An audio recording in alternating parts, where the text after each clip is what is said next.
Are you using the Power BI Live Events report but want to move from more event-based statistics through to deep user insights? Then I've got the Power BI report update for you.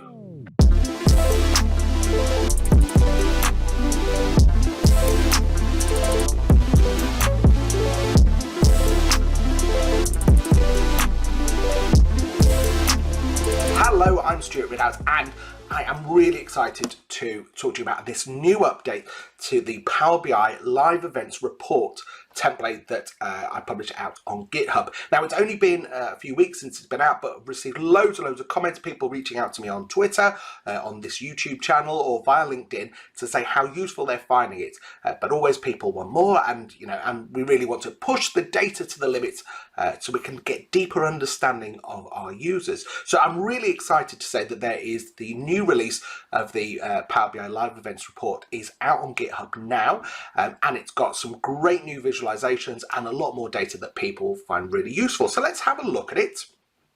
So here we've got the live events report in Power BI. And we can see here, so this is similar to what we've had previously, but there's a few little differences that I'd like to share with you.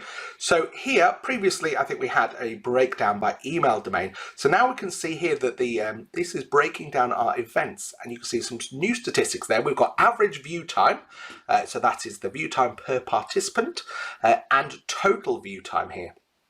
And then over here, where we've got the graph, you can now see that that's actually split out by live view and by replay. So how do we do this? Well, there are some changes to the Excel format, so I'm going to show you that a little bit later, that allows us to calculate live views and replays.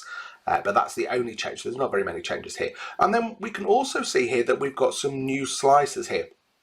So we've got here a slicer on whether it's live view or replay, but also some other ones here, some different view categories. So what we're doing now is categorizing the views depending on the user behavior. So we've got an early view. So this is someone who comes on to a live event before it's even started and then has closed it again before that has even started. So this allows you to kind of filter those out and get rid of those rogue users who don't really count towards your statistics. Then we've got zero length. So that's somebody who has viewed a live event for less than 60 seconds. So somebody most likely who's opened and gone, oh, no, I didn't mean to open that, and then has closed it again. Then we've got short view, which is under 5 minutes. So these are people who have gone on, maybe watched 2 or 3 minutes and gone, no, I'm not interested in this, and have closed that. So they're a very interesting category in their own right. Then we've got long view. So when we've looked with customers at the live events behavior, we found that some people will open a live event, especially if they're viewing it in the browser, and they will leave it open for maybe 3-4 days because they've got lots and lots of tabs open and they've just forgotten about the live event is there. So what we wanted to do was take those and actually clip those down and make those a maximum length. So in this report, we make the maximum length double the length of the event. So if you've got a 60-minute event, the most time that we count as credit towards viewing time is 120 minutes. Now, you might ask why we didn't just kind of clip it at the event length. And the reason for that was because we wanted to be able to capture people who had accessibility needs, who might want to kind of go back and review parts of things, or people who wanted to look back at the detail, people basically who were scrubbing within the live event back and forward to kind of go and replay sections and look at things. And we wanted to be able to capture that data. So we clip it now at double the length.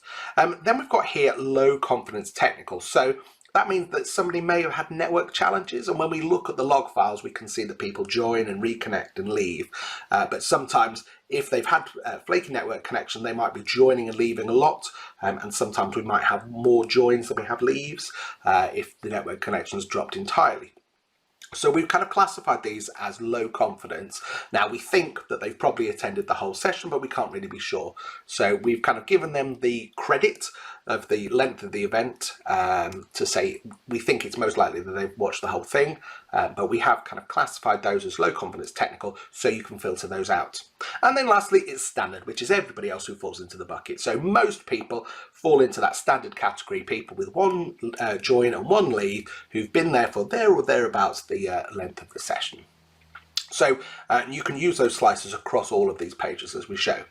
So we've got the that new overview page with some different user stats in here. If we have a look at event insights now, we can see here, and what I'm going to do is I'm just going to filter it down to one of those. So I'm going to look at the making meetings matter, just so we can see this in better detail.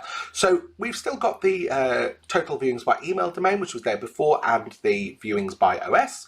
But now where we had just the joining and leaving graph previously, we've still got that now, but we've made it a bit smaller because what we've got here is the session attendance, so the cumulative session attendance over time. So we could look at this and kind of go, oh, what was the peak? So that looks about the peak.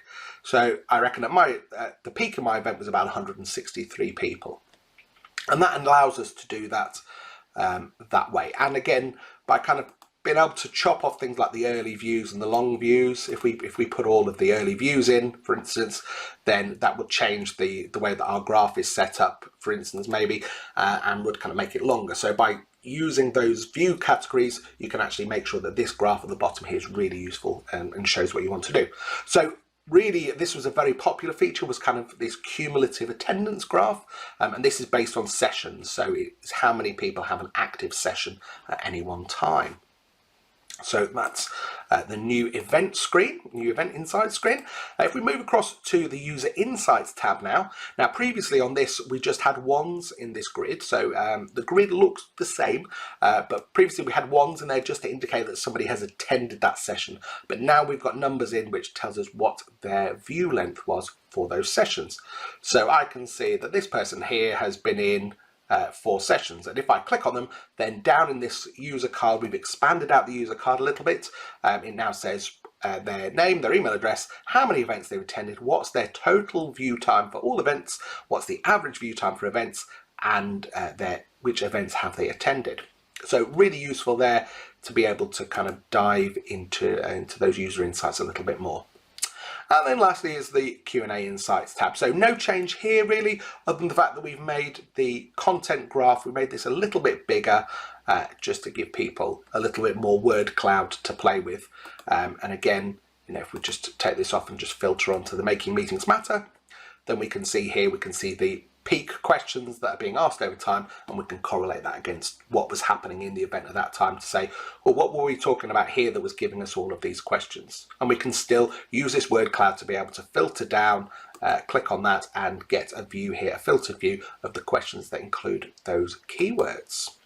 So that's everything. Loads of really new visualizations, lots of rich data that you can use to slice and dice your events to understand the behavior of your users, etc. in your events with much more depth, so you can kind of plan and refine and change those to make them better. Hopefully you're finding this really useful. I love to get feedback. If you've got feature requests or comments or anything, then please reach out to me on Twitter or LinkedIn or within the YouTube channel or within the GitHub repo itself to kind of make requests. I'm still trying to squeeze as much data out of this as possible, and there's still development work happening on the Power BI dashboard to improve it. So hopefully you find it really useful. Please let me know if you do. Have a great day.